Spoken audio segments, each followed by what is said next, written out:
Sitting down today to talk about dinosaurs and fears with one of the greatest mixed martial artists of our time, of any time. He won UFC belts in 2 different weight classes, and you can't even talk about the sport without mentioning him. I'm really honored to be in his presence today, and I mean that. Today's guest is Mr. Georges St-Pierre.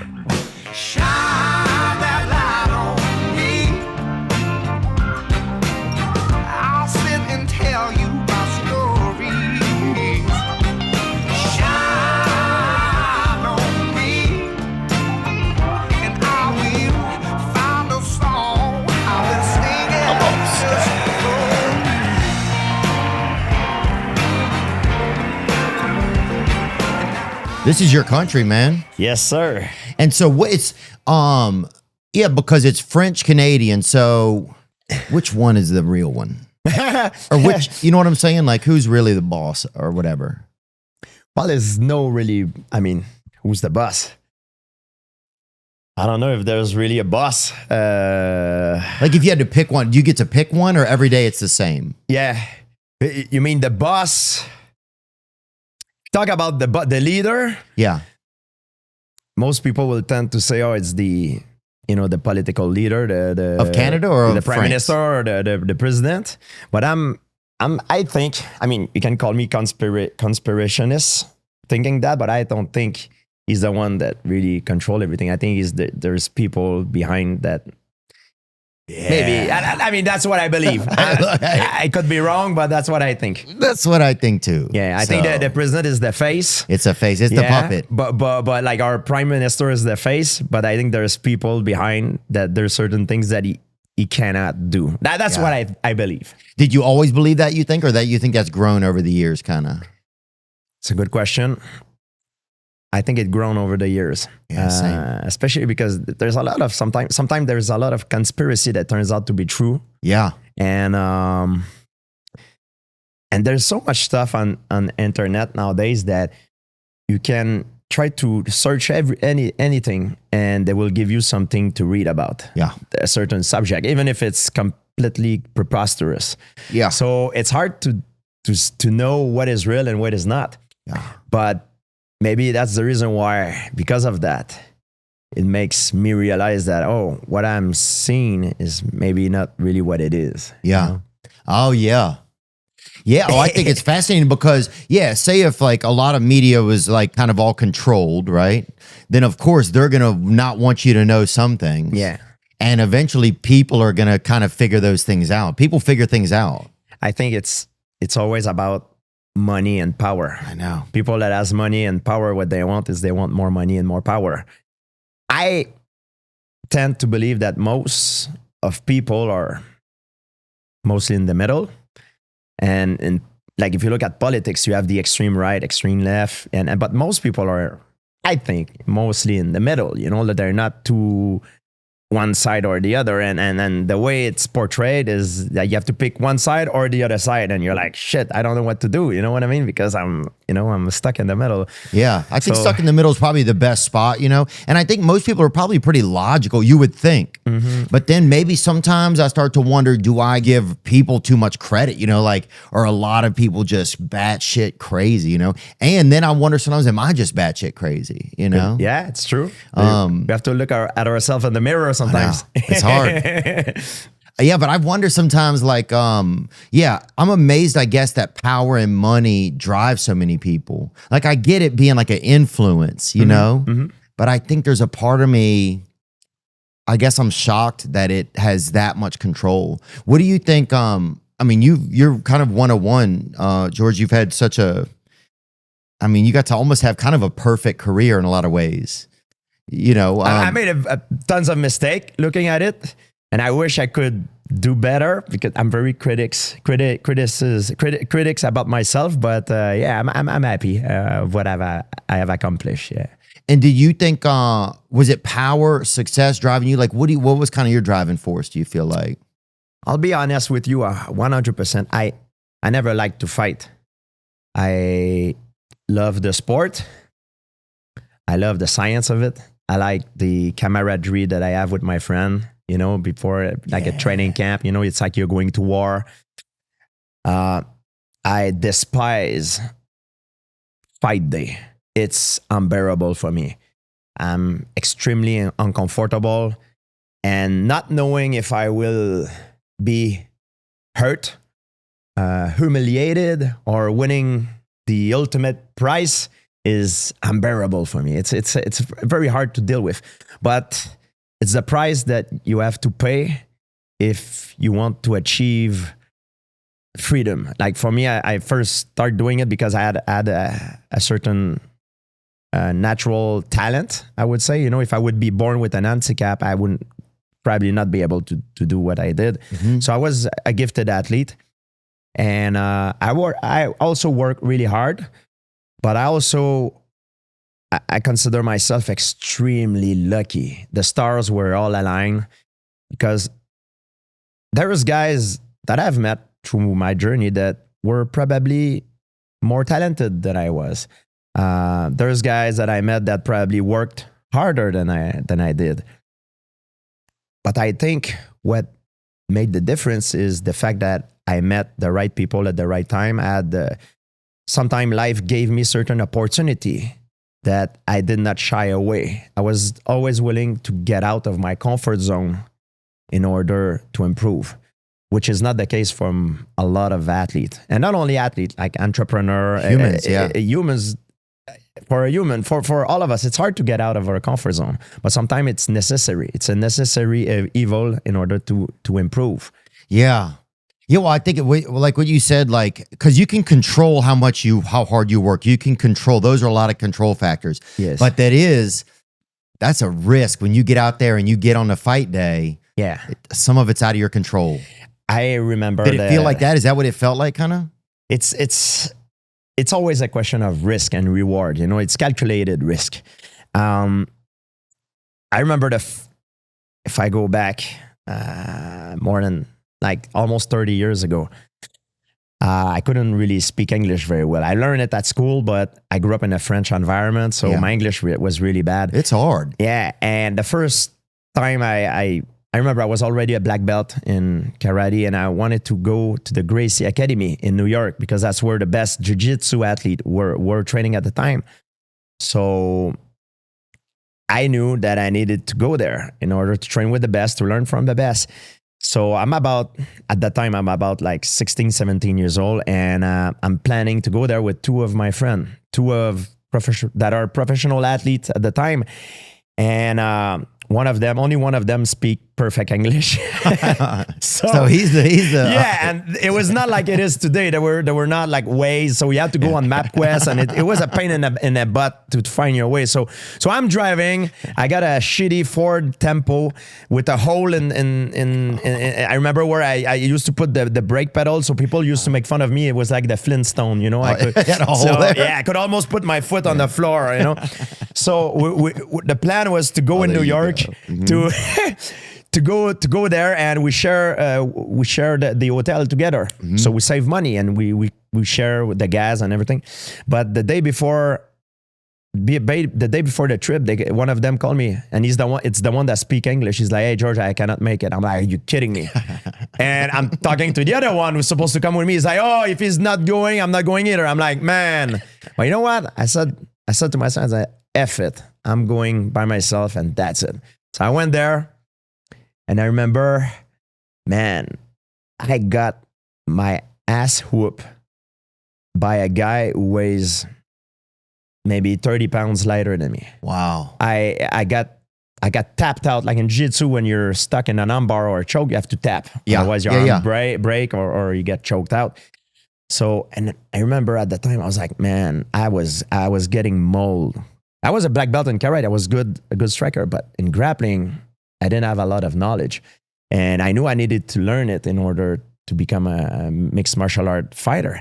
But man, I got beat up so bad. And I remember driving back, I was that close to give up. And I told myself, say, you know what? I need to go back out there and learn. And every time I was going back there, it was tough for me because guys, a lot of them were trying to bully me. A few of them were very nice to me, but it was a constant grind. And I remember the two guys that were supposed to come with me, they asked me, hey, how was it? I'm like, man, I got my ass kicked so bad. Man, they never came back with me. They were like, they wanted to stay in their comfort zone. So that's the difference. You know, if you want to succeed, sometimes it's a necessary evil.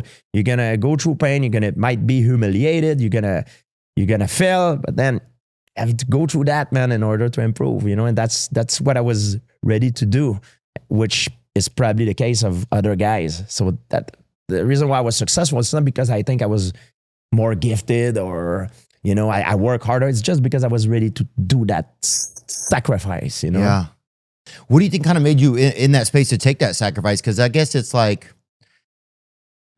yeah, I mean, giving up is easy. Yeah.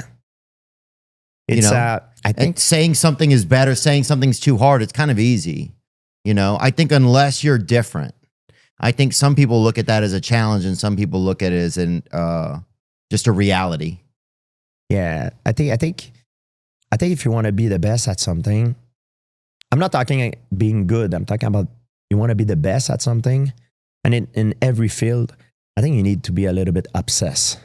I was never diagnosed. I never saw a psychologist for it, but I think I'm obsessive compulsive, and I think. Did you notice it when you were young? Like, what kind of things did you see like you would do? Well, one thing I would do.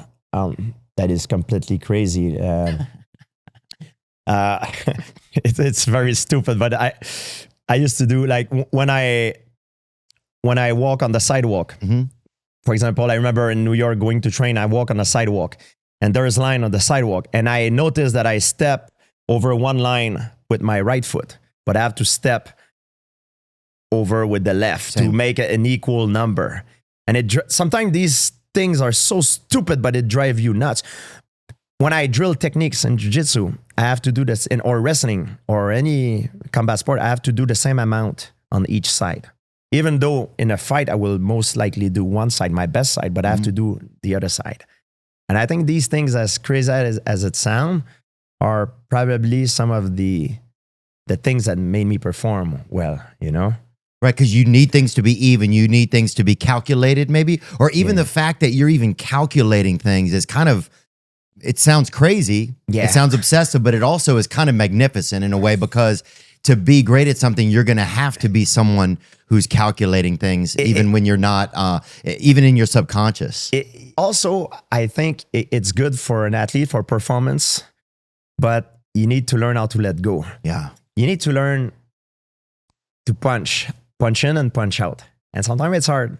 I see in the news, sometimes some fighters, they can't do it. You know, they go crazy. They keep going. Yeah. Like Tony Ferguson, he keeps going. Do you think it's a tough space that he's in? Like, because it's weird. People love watching him fight, right? And it feels like he loves like giving himself to the people. He like, it almost like he shows up just because he knows we're going to love him so much. Yeah. But you start to think that it's painful for him. I mean, he's had a tough run recently. Yeah, I love to see him fight. It's just unfortunate because the Tony Ferguson that you see nowadays it's not the Tony Ferguson that he was when he was in his prime, and it depends what he's trying to accomplish. Right. You know, I prioritize my health, you know, first, and that's my priority. But some guys, they have a kick of it. They don't care. They prioritize having, I don't know, some of them, they love to fight, you know. For them, it's an adrenaline. They love it. I never liked it. I mean, I did it because I wanted to have the freedom, you know, the life that I have. So I use that to propel myself where I wanted to be in life. But some guys, they just love to fight. And and it's funny because when I was young, I was looking around and I never felt I was at the right place. I remember I seek the help of sport psychologists, and a lot of them, they told me, you know, like they were trying to brainwash me. They were like, "Oh, George, stop saying you're afraid. You're not afraid. You're excited." I'm like, bro, I'm excited if I don't know, if I say a beautiful woman or, you know, or if, you know what I mean? I'm not excited to go fight in a cage. You know what I mean? So I'm afraid. Then I realized that you should not be afraid. I should not be afraid to admit that I'm afraid. You know, there's no courage without fear. And when I made peace with it, I knew it was a normal thing, and I learned how to control it. But it's that's why there's some guys, I think, they fake it so hard and they don't make peace with it. And when the light is on and it's time to perform, they crumble. You see that very often in combat sport. Guys that are very good in the gym, but then when it's time to go, they don't perform as well. You're like, what's going on, you know? That's why, because they don't know how to they don't know how to domesticate their fear. They don't know how to, they don't know how to manage their fear. They don't know how to manage it. They don't know how to control their stress. I remember, I think it's Kasamoto, the Mike Tyson coach. He says, fear is like fire. It can help you cook your food, but it can also burn you if you don't know how to control it. You know, and one of my psychologists the sport psychologist used to say to me, he's like, you have butterflies, you have to make them fly in formation. That's one thing he used to tell me all the time. I'm like, that was a good analogy. That's crazy, And man. I'm sure for you, it's the same thing. I mean, when you do a show, I mean, I don't know. Are you afraid to mess up and being humiliated? Did it ever happen to you that? Oh, for sure. Like you screwed up. You're like, shit, this thing doesn't work the way I want. And I mean, I'm sure it happened. Like it happened to me. I get hit, or you know what I mean. I lose a fight. Yeah, it wasn't my plan and my strat. Yeah, I ran out of bullets. I ran out of like moves. I tried some jokes. It didn't work. Oh, the beginning, you almost go out there because you just want, I think, you know it's going to fucking hurt, you know? And you just want to, I think a lot of comics kind of hate themselves a little bit, to be honest. And so they go out there because they know the feeling that the pain, the embarrassment and pain they're going to feel, finally it'll match how they feel on the inside. So there's a little weirdness in that like some things are going to feel a little even in a way. And also a lot of comedians hate themselves so much that the people could never hate them as much as they fucking hate themselves. So, or they've talked so badly about themselves, like in their own head, you know? You mean you need to be willing to make fun of yourself if you want to do yeah, that, I think right? that helps because then certainly at that point, it's like you're using all the tools. You make fun of others, but you need to be ready to make fun of yourself as well, right? Yeah. And in your head, like I think a lot of comedians are like, you know, they have a lot of fear. They have a lot of inferiority. And so when they're growing up, they probably talk badly to themselves in their head. And so then when they're able to joke about themselves, it's almost a way of releasing some of that. It's like they're making fun of themselves, but it's in a way that is bringing joy to people. Yeah. So it almost kind of like alleviates some of that, if that makes any sense. Over the year, did that feeling of... It goes away. It goes away for you, yeah? Yeah. That was my... It goes away because it didn't go away from me. Really? Yeah, it got worse because every fight is bigger than the... But just the fight. So the fight itself. So the training and all of that. Training makes me nervous. No, I'm nervous before training because when you train for a fight, you want to perform. When you're in between fight, off season, now you want to have fun. Yeah. That's when training is fun. But when you're training for a fight, it's about performance. It's not that fun. It's not fun. Winning is fun, but you know, like one of the fight day would be tough. I'm sorry? The fight day would be the toughest? It's terrible. Well, to give you an example, fight day, every fight day is the worst day of my life. You wake up after a shitty night of sleep. And when you wake up, you're like, because you don't sleep well because I make so much scenario in my mind. If you do this, I'm going to do this, and try to cover every possible scenario that can happen. And sometimes you close your eyes, you try to be positive, but sometimes you don't see yourself winning. Sometimes there's certain imagery that pops up in your head that you see yourself losing. But I develop a trick. I'm a firm believer of the power of thinking, you know, of the power of the mind. Visualization? Yes. So when you have a negative imagery that pops up in your head, it's a sign of intelligence. You know, it's normal. It will happen. Because you're smart, you can foresee certain bad outcomes. So you need to be prepared. So it forces you to. You don't want to finish your visualization on a negative note because it would leave a scar up here. So I always force myself when I see myself getting dropped by a punch. Then I don't let go. I just force myself. Okay, I'm gonna scramble back up and get back in control of the fight, and then I can go on with my life, do whatever I need to do. So I think if you only finish on the negative, it could leave a scar. That's Wow. one of the things that over the year I try to do, and it helped me a lot. It's powerful. It reminds me of the fight, the first Serra fight, I think, you Yes. know? And I know you didn't get the outcome that you wanted, but you stayed alive. I mean, you know, that was Yeah, I got hit so many times. I was like, geez, I felt like we were getting hit at home, I remember. And Matt Serra really surprised me because going into that fight, it was my first title defense. Matt Serra was known for his grappling prowess. You know, he was a very one of the most decorated jiu-jitsu athlete at the hands on time. him. And I was more worried about his ground game than his stand-up. But he worked a lot on his stand-up game, and he cut me with a punch that I never saw coming on behind the ear. And when he cut me, I remember I got emotional because I wanted to give it back to him right away. You know, like this was not supposed to happen. The odds were favoring me like something like 10-1 or something crazy. So I wanted to give it back to him right away. And like an idiot, I fall into a slugfest. And when you're stunned, you're not accurate because you're dizzy.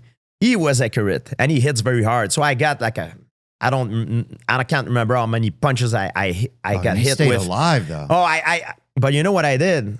So because I didn't know where I was so dizzy, I tapped out, and I got a lot of critics because he's a quitter. He tapped out on strike and everything, and it affected me at the time because I was like, man, you know, like maybe I'm not as good as I think, and a lot of people were like, oh, he's maybe not as good as people think, and I needed to build myself mentally from that. And it was very, very hard because I lost the confidence. And confidence for a fighter is the most important thing because you can have all the skills in the world. But if you don't have the confidence, if I can make an analogy, it's like someone who has a lot of money in his bank account, but no way of accessing it.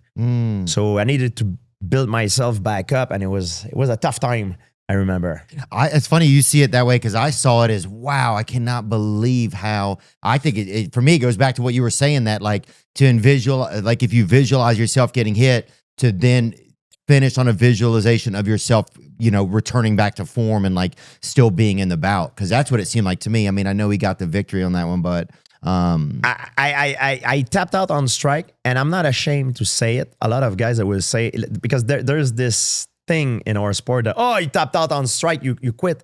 But man, it's a sport. We're not in a war. And I rather save myself for another day. All right. Well, you always seem like that guy. You always seem like this. You're always a perfect strategist. I'm never going to give up until it's finished, but that fight was finished. I was gone. It was a matter of time that I was probably going to fall unconscious. So I decided to tap and to save some of my brain cells, and come back another day, and you did, and I think there's no shame about it.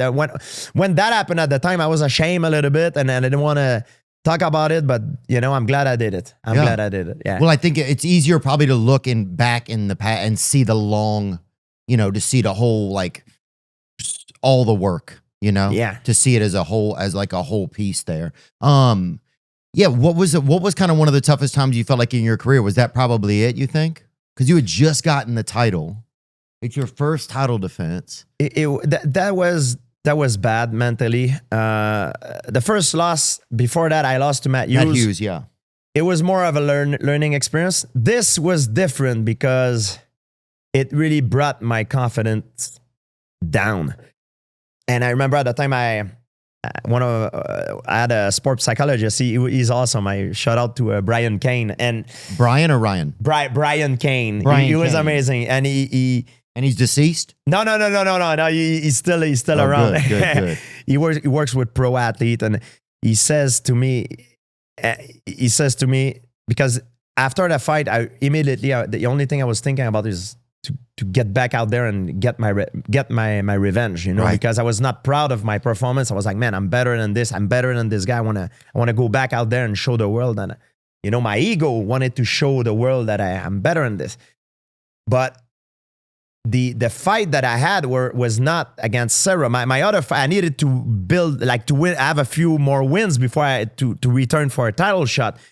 So I was not focusing on the right thing. I was focusing on Matt Serra instead of focusing on my next opponent.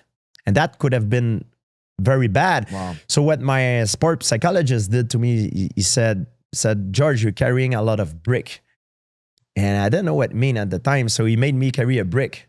And he made me write the name of Serra with clay on it. And he made me carry that brick in my training bag. And every day I was going to train with that freaking brick. And in TriStar, you have to go up the stairs. And it's it's not a pleasant walk to go to the gym. It's kind of a training of itself.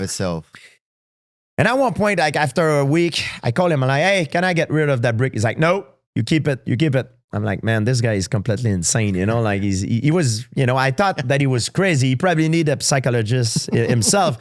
So I kept carrying the brick, and the week before my fight with I think it was Josh Koscheck, that I was trying to get back to a title shot.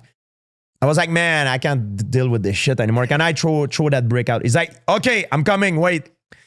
So I went to where the Saint Laurent River is.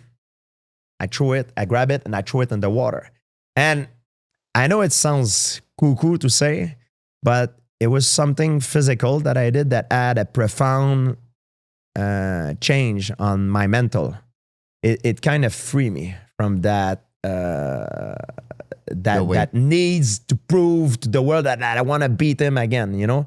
So I was able to focus on the immediate task ahead. Right. Yeah, because sometimes that desire, it's a blind desire almost, like I need to prove. And it's not, it's powerful, but it's not effective because it's not calculated. Yeah. You know, and it can be even more dangerous sometimes than anything. Yeah. So I was going in a dangerous path because I was not focusing on the most important. On the most important thing. That was the fight. Like I was focusing on the other fight after, but yeah, I was about to screw it up bad.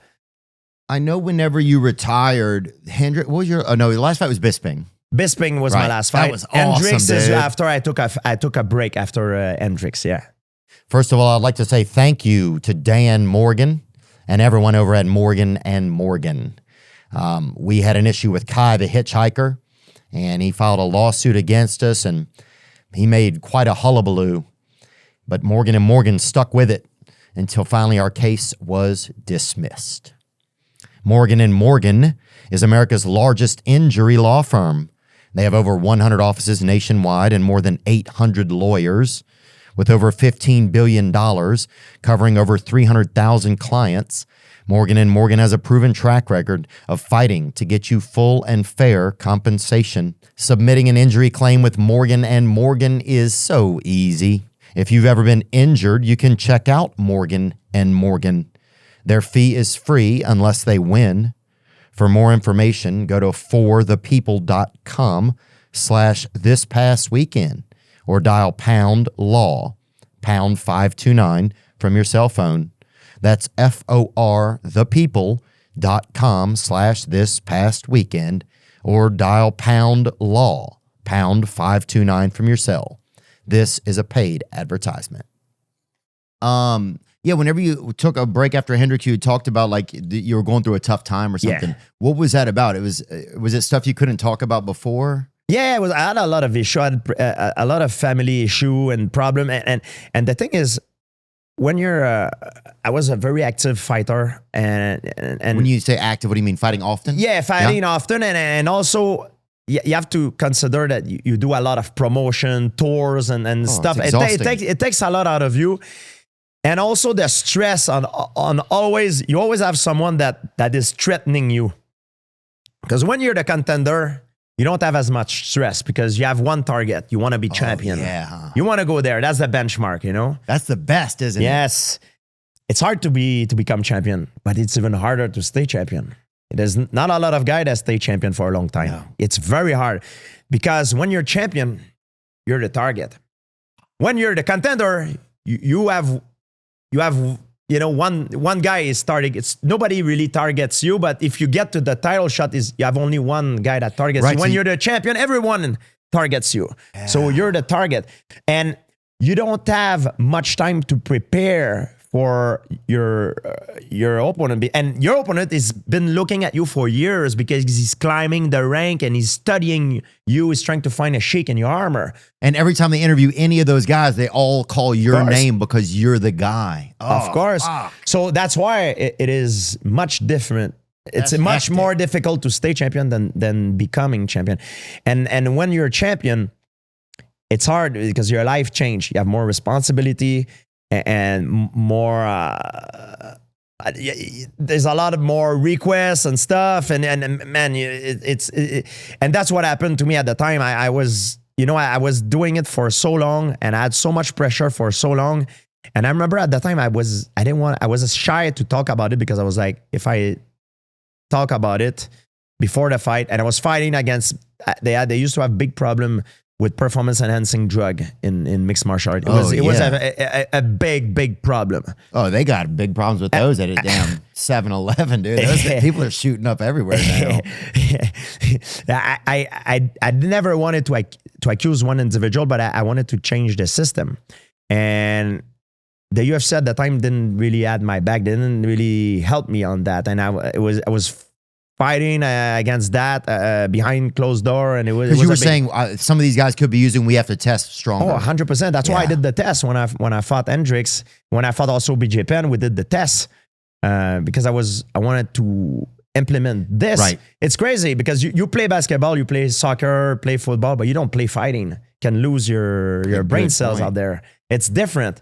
And it makes some people like, yeah, but it doesn't make that smart. Yeah, bullshit. It makes such a huge, it's a tons of difference, man. I've trained with guys that are openly, like they're saying to me, like when they are on cycle, it's not even the same person. No. Yeah, guys, like it changes you, not only stamina, strength, recovery, but also your brain, your reaction time. Yeah. You're more creative. There's things that you would do when you're on it that you would not maybe do when you're not, So oh, you'll start fucking the air when you're on you're on test 700 or whatever, dude. I saw a guy one time he turned into an animal. Yeah, 100%.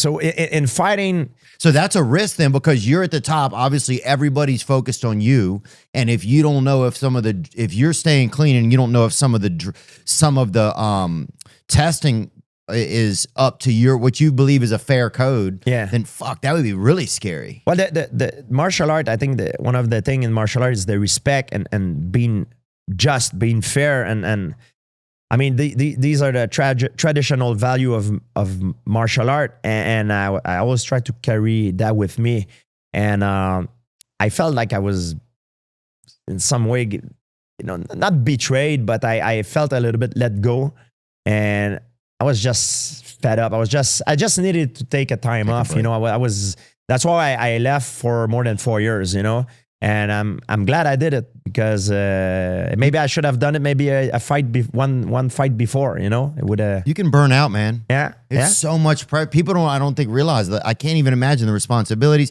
And then, especially while the sport is still building so much at that time, like that was a huge building period for UFC. And so like, to have like interview requests. I want you to be here, and you want to do all the things you can do, because you feel like you're physically capable. But part of you starts to get burned down. It's like I don't know. It's almost like when you light a candle and there's nothing left in it. Yeah, that's how I feel sometimes. I remember you just finish a fight, and immediately after there's another guy calling you out, and myself, I'm sort of a obsessive compulsive guy. So as soon as another guy calling me out, I'm starting to make scenario in my mind. I'm like, okay, I'm like, it drives you nuts. It drives you. And when you're the contender, you're on your way up. You don't have that problem. Yeah. Of course, when maybe you get to the top 5, but before that, nobody noticed you. Nobody care about you. You care about them, but they don't care about you. It's so funny. So when you're on top, now you're the target. Everybody talks shit about you. They disrespect you. And if you want it or not, it touches you. Yeah. Because you say, oh, you don't bother watching these things, but it touches you. And you see sometimes things get bad. You see that people, they insult each other, and people always ask me sometimes, oh, do you think they went too far? I mean, this is the fight game, man. You can die out there, or you can have certain damage that will make you die in the near future. Oh yeah, wheelchairing or whatever, anything. The art of war, man. They're gonna try everything to try to make you lose your mind. And we saw many fights that guys lose their mind, and that's one of the reasons why. Like everybody knows Conor McGregor. Yeah, his first title fight against Jose Aldo, he knocked him out in something like 7 seconds. he pissed off Jose Aldo so much. Jose Aldo lost his mind. He went out of his game plan and tried to rush to him, to give it to him. Conor McGregor is an incredible counterpuncher. He just slipped, boom. Yeah. That was it. It was very smart from his part to he taunt Jose Aldo. It was emotional. I believe it was prepared. I believe he put Jose Aldo exactly where he wanted to be. He set it up by all the interview, all the things he said, all the things he done. Right. He started the fight months before in a way. Yeah. So when you're in that fight game, another thing that people don't talk about, you never want to show your private life. Right. Because people will use that against you. Talk about people. Me, I can put a shield. If you can insult me, you can say whatever you want. I'm very good at putting a shield, and it's not going to bother me. But you talk about someone I love, someone I care about, now it's going to get me, you know? Yeah. So, and we saw that another time with Conor and Khabib Nurmagomedov, the famous fight. Oh, after. yeah, that was crazy. Yes. So that's the reason why it went crazy after, because they crossed the line. But it's the fight game. That's a fight game. I don't think it's right, but a lot of guys will do that to make you the real. Do you respect guys just as much that do that? I mean, it's another facet to war in a way, right? It's the art of war, man. It's combat sport, man. It's kill or be killed, man. They're gonna do it. You think it's evolved more since like in the past like 15 years? Have you noticed it evolve more over time? Like that, it's more of a strategy now, or do you think more people see it coming now? Like, what do you think the evolution of that's been of trash talking? It's a good question. I think what changes is the fact that now we have social media and we're in touch with the world. So true. I can be at home in Montreal and insulting you when you're in Tennessee in 2 seconds, and you will notice it in real time. Boom. Before that was not really the case. We didn't have that power, you know? Yeah. Now you can say something, the whole world sees it, and did you heard what he said? Oh, blah, blah. So that's, I think, what makes the difference, you know? It's different now. Yes. Do you feel like the testing has gotten better over time in the sport? Well, now I think it got a little bit worse because one company quit, right? Or one company got laid off. USADA. Right. And I interrupted you. Sorry, George. No. Please. It's true. What happened is they didn't have any testing first. Then they hire, I think, USADA. So it got much better. But they test beef and stuff, don't they? Is it the same group? They okay. Yeah, USADA, I don't think. Oh my God. Bro, if the same person testing my pork chops is testing Mike Perry, then I think we got to fucking figure something out. I think both of them are clean, but I'm just saying. But well, you saw when USADA just arrived on the scene, a lot of the champion have felt, you know, and they lost a lot of money. But I give them props because they took the lead. They had to do it. They had to clear up. They had to make sure and I'm happy they did. And that's one of the reasons I came back and I fought Bisping, because if they would not have made drug tests, I would never have come back. Wow. I was like, no way. I'm like, this. I don't like that. But now I think it just wasn't fair. It just wasn't. It's not fair. It was insane. It was like too much sanctioned. And I'm never gonna say, hey, this guy. But when you're in the industry, you know who's who. You know who do what. It's a small world. Yeah. We all know. And it's like when you're in 9th grade and some kid shows up like that with pimples everywhere. You know what's going on. But you know what Ricky's been doing. You know what I'm saying? You just know. Yeah. But sometimes it's not even. You cannot even notice it's physically, because certain drug, like for example, like EPO, will give you a crazy stamina, but might not really changes you physically. There's stuff that people talks. You know who's who. And I mean, it was just at the time it was insane, and I'm glad that UFC did this. I didn't want to bring UFC down. That was not my intent when I did this. I wanted to elevate the sport, and I'm glad they did it. I think it elevated the sport. And now, they're not with USADA anymore, but I think they hire another organization to do the tests now. But I do believe that if you want to avoid corruption, it needs to be a separated entity that do the test than the organization itself. And is that what they have now? Right now, it says. I am not sure, but if the organization has power in order, like in the testing, it's corrupted. Yeah. It cannot be corrupt. It needs to be a different entity where the organization does not have any power. Right.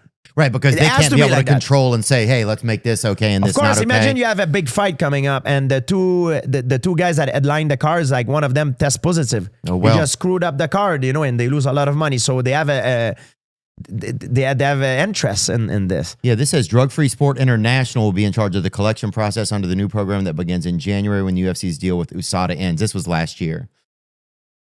Former FBI Special Agent Georges St-Pierre, best known for interrogating former Iraqi dictator Saddam Hussein, will be in charge of the new program. Huh.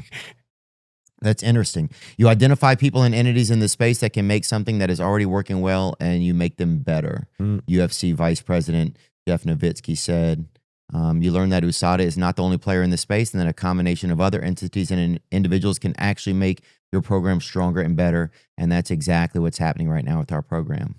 It's I unfortunate. I believe they want clean guys fighting in there, no doubt. I believe they want money. I think that's what they believe. I think that their number one interest is the money, which is normal. They run a business. They're a business. And after the security of the fighter. But it's not to bash them, and I think it's every company want to make money. That's the goal, Right? Like that's the number one priority. And after, if we can make it fair and clean, okay. But money, I think, is always the number one. I think, and well, it's a good point. That's normal. business, and you know what? Business, and that's business. Sometimes business is inherently has some evil edges to it, or not evil, but it's like business gets kind of dirty sometimes. I'm not saying this, but I remember like I went and saw Poirier's last fight, and I remember waiting outside. The people came and took him in there to test him. But are those tests? Are they able to keep those tests like legitimate? Are they like? Well, the problem I believe is, well, just to give you an example, when I was training to fight Michael Bisping, you had to fill a whereabout to let them know, okay, I have training at this time to this time at this place. Okay. Oh, next week I'm in Florida. But let's say you really want to cheat, for example. Okay, you just tell them you're going to, I don't know, freaking Antarctica or somewhere where they're not gonna spend money to send an investigator to test you. Oh yeah. But you go there, you get your stuff, and then you know how long it stays in your system, and then after you surf on it for weeks. You know what I mean? So Oh, I see. So So you there- could use there's it to enhance you and then be clean when it's time for showtime. Or another thing that guys do, they have a sponsors. Okay, so they prepare their excuse. So let's say I'm sponsored by a certain food supplement company, Okay. and I'm taking, for example, a certain substance that is illegal. I know that the food supplement, that the protein company that sponsored me is tainted by that certain substance. So I'm sponsored by them. So when I get cut, it's not my fault. It's the company that sponsors me. So that's another way. So you prepare your that's one of the way I would think they would do. Yeah. No, I think that makes sense. Did you feel like most of the fights you fought, your opponent was clean? I don't have the evidence, and it's wrong to accuse someone if you don't have the evidence. But I know for a fact that there was a lot of guys that were using performance enhancing drug, and it was a big problem. Yeah. And the same thing in the Olympic, where you have money, you will always have corruption.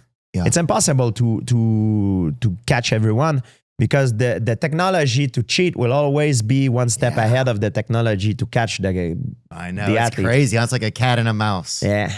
Well, you were fortunate, man. You got in and you kind of got out at the time where you wanted. I mean, you'd achieved everything you wanted. I mean, you're one of the rare people that it's almost like if you look at your career and stuff, you're like, dang, man, he made all the right moves, you know? I you were was very strategic lucky. about it. I was strategic, but I have the chance to have real friends. A lot of the people I hang out with, that I'm friend with, they were friend with me in the beginning. And for me, it's very important, because they don't tell me what I want to hear. They tell me the truth. What you need. And even when I wanted to come back and fight Michael Bisping, a lot of my good friends, they were like, George, you're 36 years old, man. Your best years are maybe behind you. What are you trying to prove? And my argument was like, man, I don't want to live with regret. I just want to do one more, or depend how it's gonna go, and if I fail, I fail, and I leave, and if I keep going, I keep going.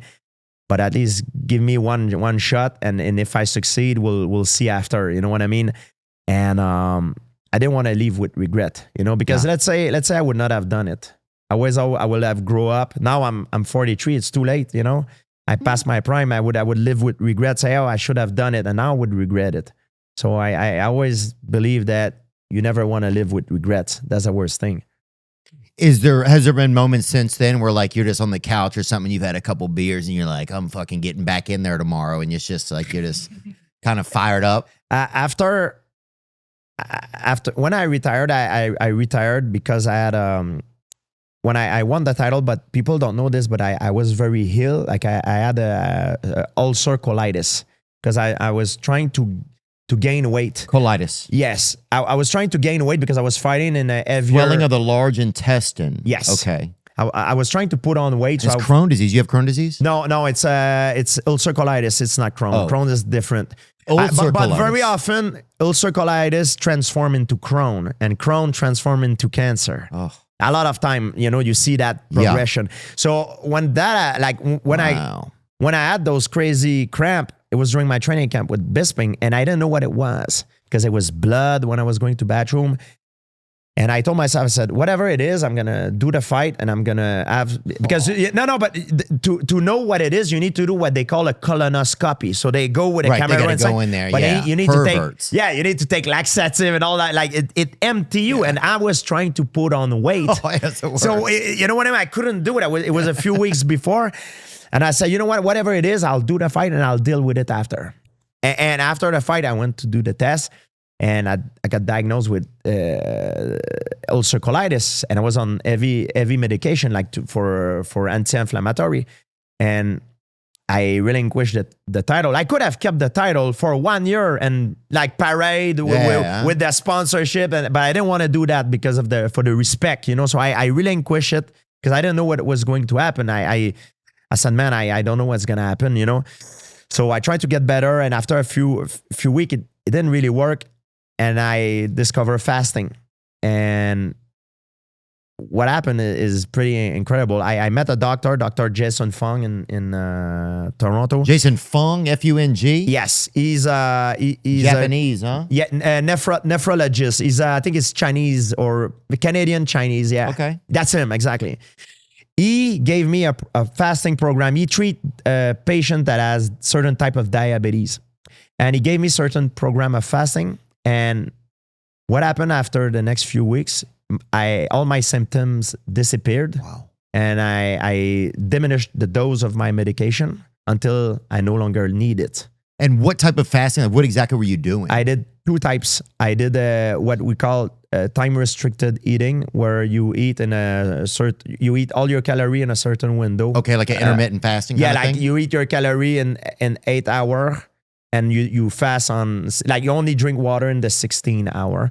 And I do also prolonged fasting. So what I do, when I do prolonged fasting, I do 4 days, only water.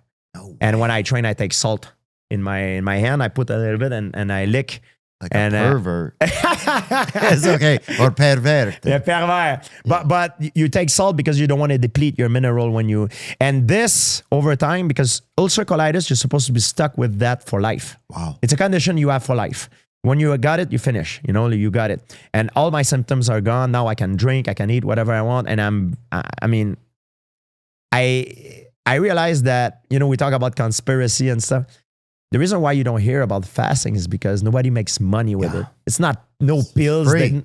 But it's really worth investigating. Of course, ask your doctor, but man, it changes my life, and I just wish I would have known this before. Really? It really did. So you've used it in other facets too, when you need it tight. It works for everything. Like sometimes you have an injury, like say tendinitis, and tendinitis, often it's related to inflammation, All inflammation disease, when you fast, it take away the inflammation. And if all the stuff that I had regarding inflammation, like one of my toes, I had a problem with one of my toes. It was hurting me for years. When I started doing my fasting, it kind of disappeared. Yeah.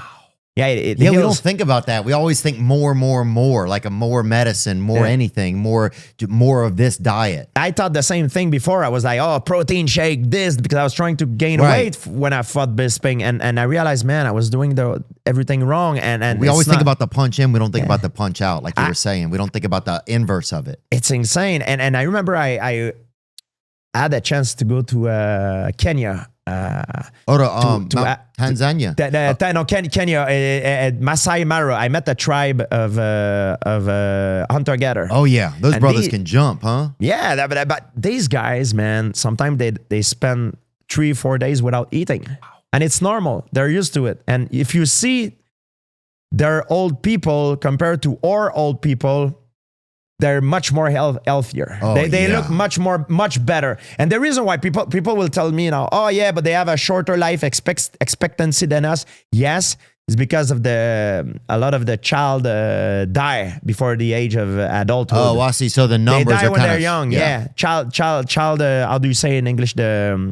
starvation or neglect. No. They got like disease, or then the hospital is too far away. You have to drive like 5 hours. You know. Well, that right there. If but something's if wrong, once yeah. they pass a certain point, if you look at their old people and our old people, they look much better. Oh, our old people look like shit. A lot of them, to be honest. average, No offense, yeah. but a lot of them. You know, I've had a couple of grandparents and they were mid. I thought, But what makes us live that long? It's not because of our healthy lifestyles, because of our technology, for most of us. right. That's true. Huh? Yeah. That's what's saving us most of the time. What- It's not us doing anything. Yeah, when I was a kid, for example, I had like it's called in French convulsion fébrile. It's when you're a baby, you have a rise of temperature. So what your body does, it shut itself down and it go into a coma, like this. And that happened to me when I was young. My mom told me if I would not have technology, I was brought to the hospital and they put me on an artificial coma and everything, on plugs, and if I would not have that technology, I would have not been here with you today. So I'm alive today because of our technology. But So what do you hate? But how you treat the life you have is up to you as well. And if we don't have technology, maybe 50% of us would not we'd be be there. fucking cooked, dude. I'd be out probably. A lot of my family would be gone. Oh yeah, like infant mortality rates that you're talking about. Because they have a hunter-gatherer tribe in Africa. They have a much higher infant mortality rate than us. Yeah. And that's what lowered their life expectancy, you know? When you look at some of the fights, did you watch the Bilal fight the other night? Do you watch the fighghts? I did. Yeah. Man. You think it was fair to make them fight at that hour in the morning over there, or is that just fighting? Well, it's fair. It's fair or unfair for both of them equally. Good point. If it's equal, it's equal. You know, like I don't care. You know, if you have to make them cross the desert before or swim or doing a triathlon, if they equal. both do it, they have to do it. It's fair. It's not the best condition in terms of performance, but if both guys do it, it's a fair. It was it's a 6 fair. a.m. there when they started that main event. But man, I was surprised. He performed very well. I'm friend with Leon Edwards, and he's such a nice guy. When I went to England a few like a year and a half ago, I remember I went out with him and Usain Bolt. We had a great time. Wow, man, that's he's such a nice guy. Yeah. I really like him. He's a great athlete, but he's got a great personality too. And man, I'm sure he's gonna come back. And it'd be interesting to see. I think it really sets up for a nice surprise. Like I don't think a lot of people expected it. What were the odds on it, Nick? Leon was minus 300. Yeah, so I think a lot of people didn't expect it. So I think it adds it adds to the sport, you know. But it makes it exciting. I was very surprised by Bilal, like his transition, the way because he doesn't fight like that all the time. Sometimes he's mostly a striker or you know what I mean? For it was that a great fight, mix. Man, he was on point. Like for that fight, he was like really on point. It was like wow. It was, I thought it was super impressive. It was really cool to watch. Mm-hmm. It made me just kind of realize I didn't expect that much diversity from him. Is this what he said? Bilal wants to be greater than GSP for his legacy?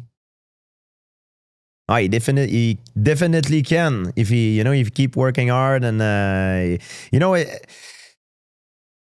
all records are made to be broken, you know. And do you look back at the times when you like the era, or it's not really an era? I mean, it wasn't that long ago. But when you look at the time when you were fighting, right? Would you rather be fighting in this era? Do you love the era you were fighting in? Do you ever think about it in spaces like that? I think I was extremely lucky to fight in my era. It could have been better. If I would have fought today, I would have made maybe more money because of the social media and all that. But it could have been way worse. If I look at like in the time of Hoyce Gracie, Dan Severn, Mark Coleman, Don Fry, these guys were the real guys, man. They were fighting 2-3 times a night. No rules, no weight class, man. That was insane. Ken Shamrock. For me, I respect these guys a lot because they paved the way for all of us. And they didn't make money, man. It's sad. They didn't make money, man. They were tough as hell. Oh, is there a like a union or something that pays for stuff for the pioneers of it? No, there's not. Wow. So I think it's a question of time. I mean, yeah, because when you say that, it's a question of time. Some guys they trying to do it. It got close, but then they're always fighting for power. They want to be in control. Certain group want to be in control, and others wants to take more power. We all want the same thing. We all want the same thing, at the end of the day. And I think it's like every sport and hockey, baseball, it's a matter of time. Things were the same. If you look at other sport, they were the same. Guys were underpaid.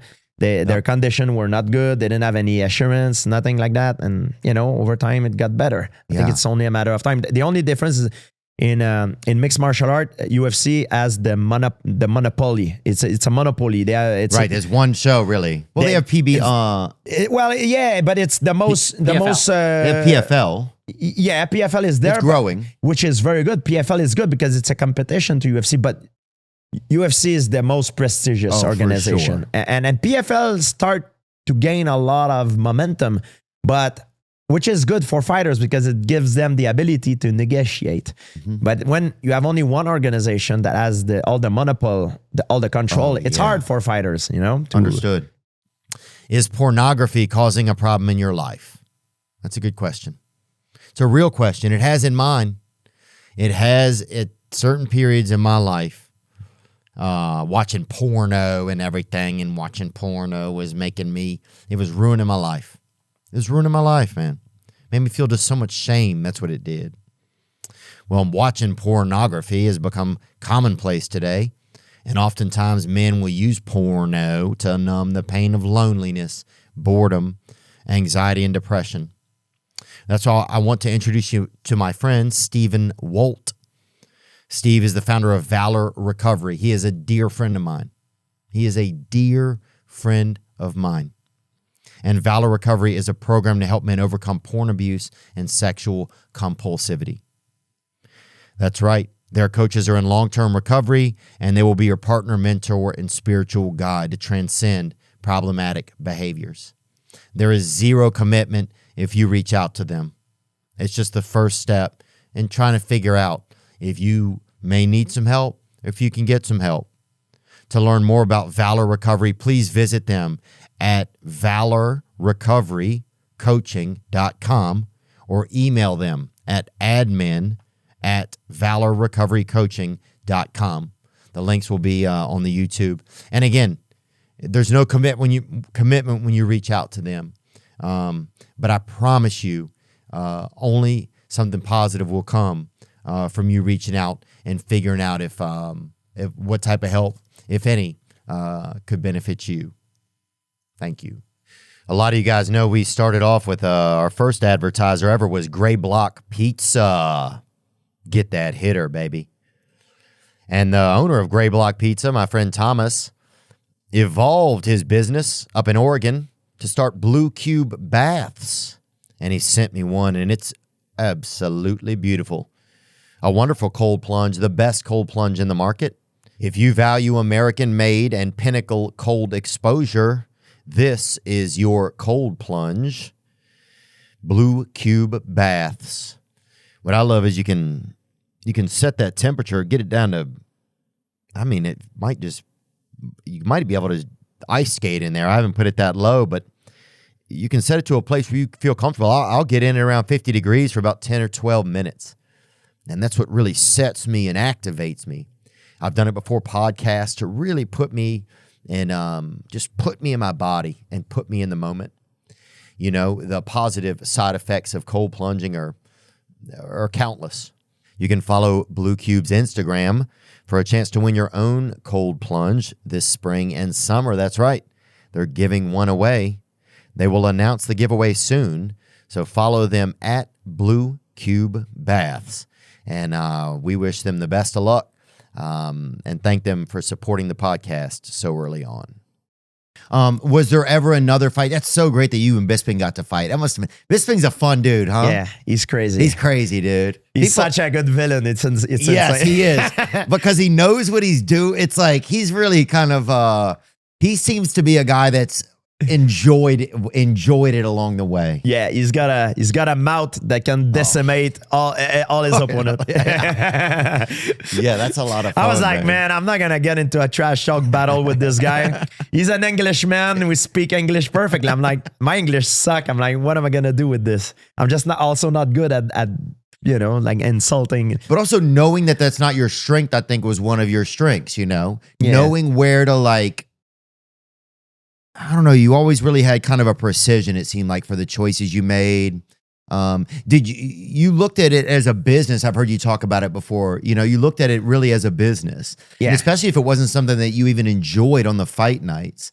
Were you able to pull any like real joy out of it over time? Like, or was it all when you finally got done? Was it just like, oh, thank God? Like, it was a release when I got done, but I had great moment, a great memory of it. Like it was a lot of fun when you win. When you win a fight, man, you look back at it and you're thinking like, man, everything is worth it. You know, it was all worth it. But when you lose, man, oh God, it's a crazy downfall. That's what makes it so barely lost. So hard. It's the risk. Bigger the risk, bigger the reward, right? Were you a perfectionist, do you think, then, kind of? Yeah. I was crazy. I was obsessed. Everything I did was always oriented to trying to make me the best fighter. Everything I did. It was the best fighter or the best person or the best like best fighter. Best fighter. Okay. Person. I just, you know, like I was not trying to being a character. I was like some guy, they try to be some sort of a character, you know, like some good guy try to be bad guy. You see that very often. Or some bad guy sort of try to be nice in front of the camera, but when the camera doesn't roll, they become some douchebag. You see that a lot in when you meet celebrities. But I always try to be true to myself and focus on performance, you know, because at the end of the day, I never had any personal beef with any of my opponent. He's not a human being. And when I look across the octagon before a fight, I sort of feel like I look to myself in the mirror because that guy maybe did the similar sacrifice that I did. Oh. So if I disrespect him, it's sort of in a way, it's like I'm disrespecting myself. So for me, I was just extremely lucky. Even the guy was talking a lot of trash and stuff. I was lucky to have sort of that moment to shine and you know, to that people were aware and I make money with it. And you know, for me, after when it's finished, it's finished. It's not personal. And there's none of the guy that I thought that if they would be in trouble today, I would not hesitate 1 second to help them. Yeah. Like if they are at my reach, I would not hesitate 1 second to help any of them. And I mean it. Yeah. That's fascinating to look at your opponent and think, what if they made the same sacrifices as I did? Then what else can I even do? That's such an intense way to look at the other side of at the other person across from you. Well, but it's not only like they make the same sacrifice, but maybe they didn't have the same opportunities that opens to them. Yeah. Maybe they were not as lucky as I was. Yeah. I think the stars need to be aligning. I think life sometimes opens certain opportunities to you that if you wait too much, the door will close and it's gone forever. And yeah, I think it's some of that's true. I mean, you look at the Diaz brothers. I mean, if you look, you know, Nick took a time off of fighting for years. Well, they made him quit though, didn't they? Make him? Yeah, he got suspended for marijuana. Mm-hmm. And he refused to pay the fine and couldn't fight for 5 years. Exactly. Yeah, that's one of the, what a waste. he was in his prime. I think he could have maybe beat champion. Like when I retire, I was telling people, I was like, man, if he doesn't, he should push on the gas right now and go, man. That's his time. He should do it. Was there a time when, is there been a fighter or something since then you look and you're like, man, it would have been fun to fight them? Or do you have like moments like that? There's a lot of guys that I wish we would have fight, you know, and that would be big fight. It would have made history, but you know, like it takes three entities to make a fight. It takes one fighter, the other fighter. It takes the promoter as well, and very often the promoter didn't reach our demands. You know what I mean? And everything needs to be aligned for the three entities. Yeah, I know people always talk about you and Khabib fighting. You know, did that interest you kind of? So. It was the fight that I would have come back for at the time. Not now. Now time have passed. But after I retired, there was one fight I would have had to go. It would have been Khabib. And what was the most? What challenge? What excited you about that the most? I mean, obviously he was undefeated. So he's undefeated. He's got a perfect career. He's the competitor inside of me would have taken the fight. You know. Yeah. You know, and that's one of the fight I would have done it. You know, but it needed to be at the right time, and when it was time to do it, UFC didn't want to do it. Yeah. So they wait a few years after when we were both retired, and the train was passed. Yeah. The moment was gone. And when Dana called me, I said, I thought it was weird. I was like, are you like, is Khabib want to fight? He said, because he said no in all interviews. He said, no, he's down. I'm like, okay, let me think about it. I'll get back to you. And I thought it was weird. So I called his manager, Ali Abdelaziz, and Ali said, hey, man, the timing is not good. It's bullshit. It's not true. And after I've told the media what happened. And then I went, I don't do three people calls when I... And I thought it was hilarious, but because he's right. You know, he's not going to call a guy and say, hey, no, the other guy doesn't want... No, that's not business. He's a promoter. He's going to say, hey, this guy said this about you. Do you want to fight him? And you want to use the emotions of course. to make you tune in.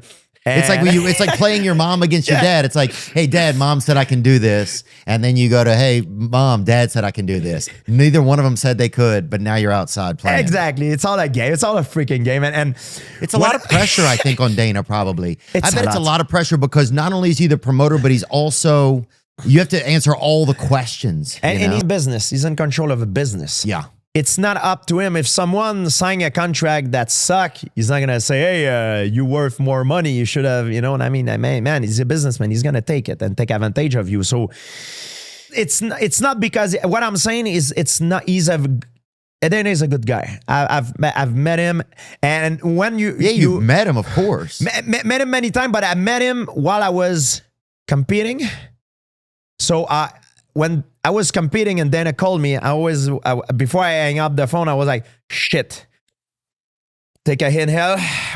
Try to think of what is the possible thing that he's going to ask me, because you need to be quick when he calls you. Yeah. You don't want to say waste something. His time. Or you just say, you don't answer, or you're always like, because this is a game. It's a chess game, man, with a fight game. Yeah. Everything you say, everything you do is going to have an outcome. So you're like, okay, what he's going to say, this is it. Then you prepare. If you're ready, you take the call. If you're not ready, okay, I'm going to prepare myself. Let me take a breather. That's how it is. Yeah. Let me call Mike Brown. Let me get somebody to massage me during the off rounds. But the thing with Dana is my relation has changed over the year, because now it's more friendly. He calls me, I'm not even going to hesitate to say, hey, Dana, what's up? Like, whatever, I'm ready for anything. But when I was fighting, it's normal to have that reaction, because he's the boss. And you know, whatever he's going to ask you, whatever you say, right, it's going to be the whole world going to know. So you cannot retract what you said. Right. So when he calls you, when I was fighting, I was like, shit. Sometimes I saw a certain instance, I was like, man, I'm not taking the call right now, or I'm going to call him back, think about what it could have a little strategy. Yeah. Yes. Yeah, exactly. It's almost like when your boss says, what are you up to this weekend, right? Now if your boss, they want you to work at 4:30 on Saturday, right? And you do not want to. But if you tell them that you're nothing much, then you're halfway to working, right? Yeah. So yeah, it's interesting when you're the owner. It's also hard to be. I bet at times it's probably. Maybe it not. I'm not putting words in his mouth or anything, but I bet it's tough for him to also be a person. Yeah. And maybe it's easier after the fact because running a business is totally different than being a human being sometimes. He takes a lot of heat sometimes, and he does a lot of stuff that he needs to do for the best of the business, best of the UFC interests. And it's normal that he's running a business. And it's worked out because look at the UFC has created opportunities for so many guys. I had a lot of clash with Dana when I was. You did? I didn't even know that. No, we did. We did add a lot of clashes when I was fighting because I attained a certain level of power that he couldn't control me as much. Some of the guys, he could say, "You do this." Oh yeah, yes, sir. Like me, I was like, no, it's not gonna work because I was making him a lot of profit, a lot of money. So when there's a lot of things that they asked me, and I said, hell no, I'm not doing because it's not for the best of my interest. Right. So same thing when you negotiate for a fight, my thing was like, if I'm negotiate for a big fight, why am I gonna do all the interviews, all the promotion if I don't touch a piece of the pie? Right. You know what I mean? So give me a piece of the pie, so it will encourage me to do more promotion. Yeah. Because if you don't touch any piece of the pie, if you don't have nothing, why am I gonna do this? I'm just gonna waste my time while I'm supposed to train and rest. I'm gonna do and your time has become more valuable because you're the champion. Yeah, it's interesting when you get to a certain level how the negotiations kind of change. It has to. It's pretty fascinating. You have to be to look at it in that way. And were you able to get like pay-per-view points and stuff back then in your fights? Yeah, I'm very lucky. Oh, congratulations, man. Yeah, thank you. But the thing is, there's a lot of guys in the business that in this industry that are not well managed. They don't ask for what they're worth, and they're kind of afraid or they don't take right decision. And it's not Dana's job to say, hey, I think you should ask for a raise, or it's normal. It's not. He's not going to do that. He's the boss. He's on the other side of so the fight game, you're fighting for a contract. This should be your manager's fight. You have someone that look for the best of your interests. And that's one fight. And the other fight is in the octagon. Yeah. So... Well, it's fascinating. I think that a lot of that happens with art. When art or talent turns into business, there's this other element that comes on, And sometimes you have to trust your instincts, and sometimes they're right and sometimes they're wrong. But that's how you hone your instincts to be sharper too, is by using them, And yeah, I bet it's tricky probably for Dana because I bet there's a lot of guys that he super cares about, but he also has to run a business, So I can't imagine that's got to be. It's got to be tricky, And I think also you hear the nicest stuff. Like you'll hear like all the stuff he does from his employees or places that he tries to help out. During COVID, he didn't lay off nobody. It's amazing. Oh, I called him the other day asking him for some help with something. I know that so he's a great guy. I think he's also a great businessman. 100%. And so that's a great probably where it's person too. tricky. He's a great guy. And fighters, guys that are listening to us now, when they're in the middle of a competition, like when they're competing, they might not have that relationship with Dana because Dana is on the other side. Right. So it's always like a fight relationship. But once they're gonna retire, they're gonna see a total different person, and same thing with the Fertitta brother. These guys are all great guys, and every time I meet them, it's hey, what's up, big hug. Dana, the Fertitta brother, all these guys. Yeah, we're all friends here. Everything we did, the clashes that we had, it was because we were fighting for the best of our interests, and it's normal. It's just business. And I think if you want to be successful, in especially as an athlete in mixed martial art, you need to build a team. Yeah, you can't do all that by yourself because you don't have all the credential to do all the jobs. You need to have lawyers. You need to find a team of people that you can trust and people that have competence.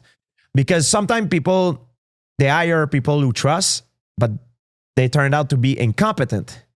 it's bad because it's gonna make you buy. It's gonna make you do like how do you say, like air bike? You know, you're not gonna You're not gonna go forward. You're gonna extra spin, work, spin, extra spin, effort. and if you have someone who's competent but someone that you cannot trust, maybe he's gonna screw you in down the road. It's you know, tough, man. Starting to run a business or work with people, it's hard. But then you also like. I mean, one thing is like people criticize Dana and the UFC, but no other promotion has been able to sustain itself and establish itself and make it go that, you know, and flourish. So I think it's fascinating, and I think it is. I think he'll be studied one day in the sense by business people. I mean, I can't even imagine, because you have so many guys that are really putting their lives on the line. Yeah. And then you have, you know, I just can't imagine it. It's got to be a lot, you know. What keeps you busy these days, dude? Do you still get those dinosaur updates? Remember, you were always. Yeah, I love paleontology. Yeah, what is it about it you think that you love? I was thinking about this the other day. When I was young, I was always fascinated by dinosaurs. And actually, when I took my time off after my fight with Johnny Hendricks, I spent 4 years like. I was always training, but I spent time. I went on different sites. No way. Yeah, I'm very lucky because it turns out that a lot of the big paleontologists that I've met, they're a fan of mixed martial art. Really? Yeah. So I was able to have special access on different probably mostly big of John sites. Bones Jones, though, you would think, you know? I'm just guessing. That's like. No, it was incredible. I traveled across the world. I went on different sites. But I realized also something. As much as I love paleontology, I realized that I would never be able to do this, because I thought that if I would not be a fighter, I would have maybe be a paleontologist. And no, that's not true. I would never be able to be on a dig site for hours, like meticulous. No, it ain't me. No, I can't. I love to acquire the knowledge. Yeah. But I would not have the patience to go out there. I saw some incredible sites. I went in a place, in an area in Argentina, in Patagonia. It was in the morning. The sun rises, and I could see, I'm not kidding you, like thousands of dinosaurs eggshelled. They were eggshelled of titanosaurs, the long-necked dinosaurs. Oh, yeah. Man, it was insane. And you had to watch to not step on it, like fossilized eggshells. Some of them were broken. So that means the animal was about to get out. It was insane. Like I saw some of the craziest sight. And that was a dig that they were doing? Yeah, like they were digging, they were excavating, like eggshelled. I saw, I went on a place, and I think it was in Dakota. It was with a professor, I think it was Professor Pearson. It was they don't know what it was, but they found a sort of a graveyard of Triceratops. In South Dakota? I think it was South Dakota or Wyoming. Triceratops. It was from the late Cretaceous, and you could see that some of the leg bone of Triceratops that were sliced because of Tyrannosaurus Rex. Yeah, so they found Tyrannosaurus Rex teeth there. It was just insane. So you're a promoter, really. When you goes back to the paleontological ages, dude, you were a damn promoter, bro. You'd have put some of those things in the ring, bro. I think. Oh, man.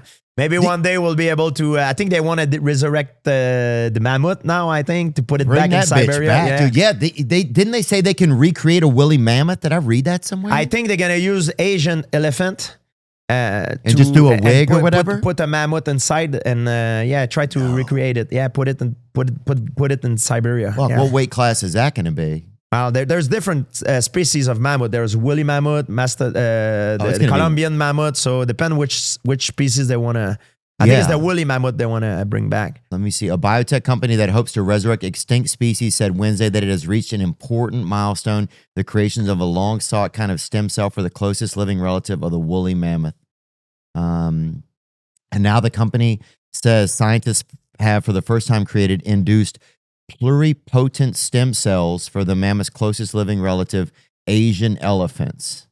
Oh, damn. It says scientists can now try to use cloning techniques and gene editing to manipulate the cells in hopes of someday creating elephants with key traits of mammoths.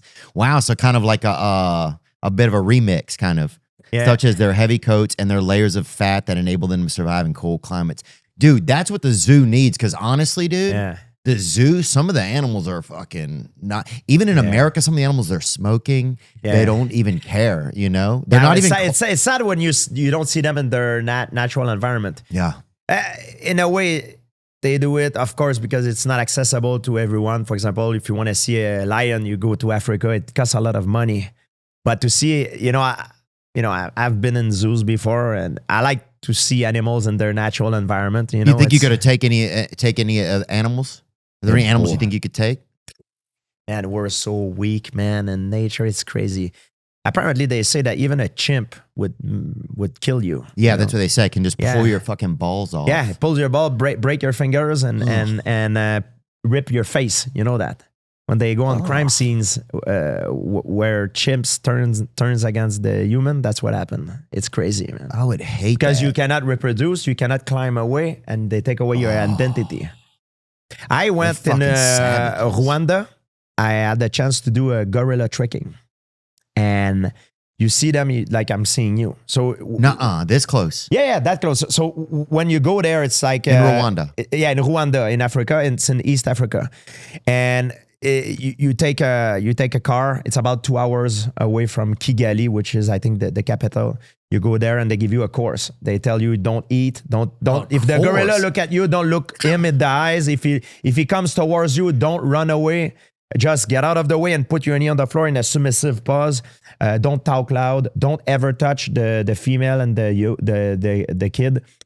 And when I went there, it was amazing. Oh yeah. Is this it, Nick? Yeah, that's what it is. Yeah. Oh my God. Yeah, bro. that's okay. So this guy, let me tell you about this. And why'd you dress for a funeral too? But listen to guys, this is very interesting. So you see what happened, okay? So during one instant during my adventure there, I was with different people that were older than me, and I don't know what happened. At one point, the gorilla, because what happened is, you hang out with the kids and the female and the young, and once every 20 or 15 minutes the big silverback comes and he make a noise, and the guy that is with you every day, he sees the same family, so he's used to see the same guide, right? But the tourists change, so the guide always answer back to tell, hey, we're here. So he comes, and sometimes he look around to see if everything is okay, and then he goes back in the forest. Every 10 minutes approximately. But once he came, and he looked at me. Did you have your belt with you? No, but man, he looked at me, and when he looked at me, I look at him just very fast, and he start walking towards me like he was pissed. Man, I got out of the way and I put my knees down. And I'm not a religious guy at all, but I became religious at that day. So I was like, please, please, please, please. And then I opened my eyes. He's not in front of me. I look behind. I see his back. He put his backs against me. He explained to me the reason why the gorilla, he turned his back to me is because he wanted to show me how much I'm not of a threat for him. Wow. To show you, like, he turned his back and he looked underneath his arm. So when I looked back, I was like, man, I saw his back. It was just a threat, a test. Right. I was like, man, he would have, even with all my years of training, he would have ripped me apart, man. Did you feel like you stood any chance? Like even you think you could have got it to 2 rounds or no? I read a document. Apparently, it's a report in, I think it's in Uganda. I read there's a military guy that a gorilla grab and he rip his head off like this, like it straight up from a horror movie. He grab him and it's that strong. So there's nothing you can do, man. But what would you have done? You think? I think I would have tried to play it dead. There's nothing you can do if he wants to kill you. Don't play alive. The guy has 2 guys with him with the AK-47. Oh, so they help. No, but he told me it's not because of the gorilla. It's in case we see an elephant or a Cape buffalo. Apparently it's so dense. I don't understand. Apparently sometimes you could run right through a Cape buffalo, and they're extremely territorial. Was that scarier than being in the cage? Well, it happens so fast. It's very different because it happens so fast that you don't have time to prepare. So you just go with the flow. So I didn't even have time to be scared that much. I was like, man, please, please, please. Then I look. shit, he's in the back. And I see his back and I could see the muscle through the fur. I was like, man, it's so massive. It's insane. Keith Peterson's just standing there. That'd be crazy. Man, it was one of the most incredible adventure of my life. I recommend it to everyone. And the money that you pay for that adventure is given to the gorilla. And now the gorilla in Rwanda, in that part of the world, are flourishing again. Oh, it's beautiful. So it's a beautiful thing, yeah. It is awesome to take care of our planet and to give back to it, you know? Because it's funny because somebody probably saw a gorilla one day and even thought about getting in shape for the first time. You know what I'm saying? You just don't know what we learn from animals, you know? What keeps you busy these days, man? Well, I'm involved with, I have a home fitness equipment brand called Base Block Pro. It's Oh, really? all kinds of apparel that you can use and train at home. It's in Canada or US as well? Kinesthetics, all around the world. I need to get something for home. It's light. You can put some of them are outdoor friendly, so you can put it in your backyard. Some I recommend it's more for backyard to put outside, and some are more for inside for home.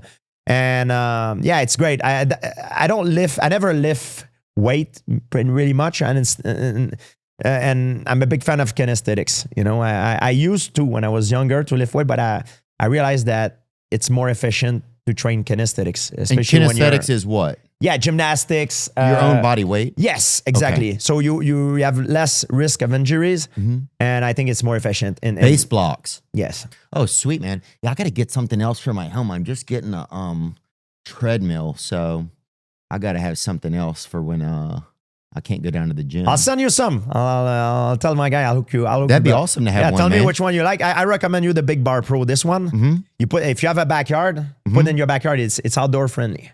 Oh, and if sweet. you want like for your legs, this one is very good. It's for hamstring. Oh, I don't care about the legs, homie. I'm up top only. No, dude. I'll send you some stuff. I'll tell the guy to send you some, so he'll be more than happy. Are there some fighters right now that you love to watch? You kind of cheer on? Do you find yourself being a fan of MMA still? I mean, oh yeah. I mean, I know it's obviously been such a huge part of your life. I don't know if it's something you just kind of close or if it's something that's always in you, kind of. One thing that has changed, and now there's so many fights. There's almost every weekend, so I can't watch it all. I can't watch all the shows, but I love to watch some of the guys that I can learn from. I like to watch Tom Aspinall. Oh yeah, he's fun. The fight of last weekend, Blades, Balal Mohamed, Leon Edwards. I watch it. I like Kamaru Usman, Adesanya, Volkanovski, Makachev. I like to watch the best so I can learn from them. Is it weird to look at them and be like, that was me? Like, because I think even as a comedian, I'll watch comedy sometimes and I'll be like, it doesn't seem like I know it's a different person, but it doesn't even seem like that's my job. Does that ever happen to you? Do you ever have like this Clark Kent feeling when you're walking down the street that you're also Superman? I mean, no, I think what made me good is because I possess certain set of skills that made me unique. But some of the guys that are competing now, they have their own set of skills. Yeah. And I think I can learn from them, you know, by watching them, I'm learning from them. And, you know, of course, maybe they can learn from me or so it's impossible to be completely 100% well-rounded.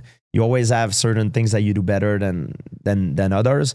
And that's why I like the sport so much. Some guys are better, for example, at grappling. So one guy, his strength might be his ground and pound. One guy might be his submission skills. One guy might be his, you know, like Pereira. He's got an incredible left hook. Unbelievable. We all know he's got a left hook, but they all know the left hook is coming, but they don't know how to stop it. Yeah. It's crazy. And left hook is one of the most fundamental punch that you learn in day one. And it works. It's one of the most basic weapon, but he does it so well. He hides it so well. And the way he does it, even though it's so basic, nobody can stop it. It's crazy. That's fascinating almost, isn't it? How something simple can be, and so obvious in a way, can be so surprising. He used different diversion, different distraction to get it on. It's crazy. And that's what I like about the sport. It's like a chess game, you know? Yeah. Oh, it's fascinating too. I think as, you know, I've been a fan now, like a big fan for probably maybe almost 6 or 7 years now. And you get to know the fighters more a little bit too on a personal, like because there's so much social media, you get to know more about them and kind of cheer from in different ways and stuff. But there's all types. There are guys who are outspoken. There's guys who are kind of reserved. There's guys who are playing cat and mouse, and there's guys who are just about getting in the ring. Have you gotten into anything else competitive? Is there something else that you do? I used to, when I was young, I used to play chess. Did you really? Yeah. Growing up, I was more of a nerd, at school, and I was victim of bullying at school, so that's why I start martial art. I start karate at a young age as a self-defense. Yeah. Then later on, it developed into a passion transformed into a way I make a living. You should pull up on those guys right now.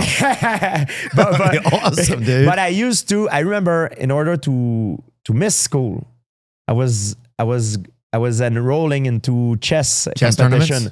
because I was representing my school. And then once you win the school, you go to how do you say like the regional? Regional. Yeah. And then once I go to regional, you go to Montreal where it's the provincial. And I never made it past that. Oh. I won the school, I won the regional, but when I went to Montreal, I never even won a match in the provincial. Because these guys, that's what they do, that's their, me, I was just doing that for fun. And I was a kid back then, so it was fun. Yeah, well, you found other ways to win, man. Oh, yeah, the Olympics are going on. Oh, that's, the Olympic, man. It's crazy. This big, like people like now, they talk about the what happened in the controversy, With the woman and fighter? You mean? Yeah, no, they talk about the ceremony, the opening ceremony. Oh, they thought it was anti-Catholic. Yes, Yeah. I was in Miami when that happened, and I saw on the news. I was like, man, I'm gonna try to watch it, but now they took it out of YouTube, so you can't. I don't think you can see it anymore. That's crazy. So I tried to find a way, but I just saw some part of it, and I speak French. I was like, God damn! I was like, Oh, yeah. I mean. it's weird. I try to not be politic, but there are certain things that, man, It's like, is there a keep darkness? it at home, don't have to show the world. I don't care who you sleep with, what you do. I mean, I like you as a person, if you know what I mean. Yeah, this seems a little crazy for the Olympics, I think. Yeah, it changes. That's one thing that changed over the year. Like we didn't have that before, This is kind of, it seems crazy. Like, maybe the world is so crazy that I don't even know the world anymore. That's what I start to wonder too sometimes. Yeah. But yeah, this stuff seems like, what do we do? What sport is this? Yeah. That's what I don't know. It's just what sport is it? But I mean, I probably, I don't know. It's a different time. I mean, I don't know what to make of it. I mean, it's dark forces at play, it feels like sometimes. But I am not. You like going down the conspiracy rabbit hole, though. It's fun. And also the crazy part about the conspiracies is, remember during like pandemic, like they said all these things and half of them were true. And it was like, well, fucking.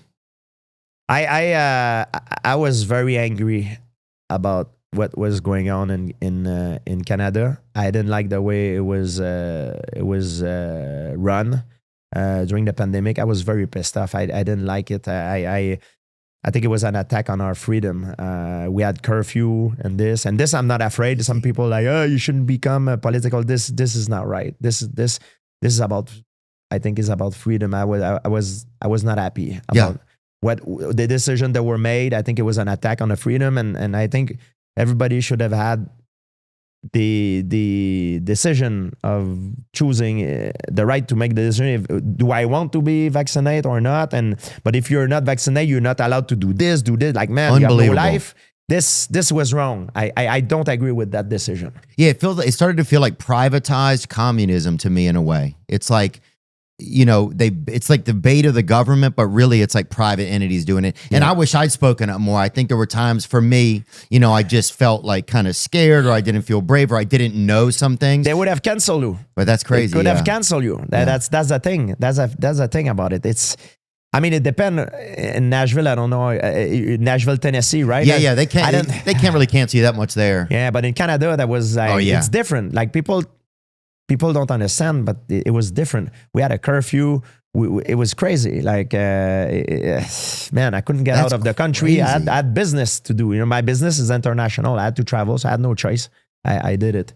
But I think I was not agree with the decision. Yeah. And it's my right to say so. Right. And But if I would have said it at the time, maybe they would have put down my Instagram, put down all my stuff. I know that's what's it really feels like big tech is kind of the government now, you know? But, man, it's just an honor to sit down with such a champion these days and just get to have a chance to spend time with you, George. And do you know, they have the thing in the Olympics right now, they have a boxer who has like, oh yeah, it's a female boxer, right? But she was born a female and is a female. Yeah, let me say her name, Iman Khalif. Yeah, Algeria. It's from Algeria. Khalif. And she's crushing it, and she hasn't won all of her fights. And but there's people, like, it's been a huge uproar online because I guess she had higher testosterone levels, and she wasn't allowed to compete in the World Boxing Championships. Do you think at some point, because this just appears to be something that kind of happens more, where there's some gray area in between gender, right? Yeah. Do you think they should just have a new division?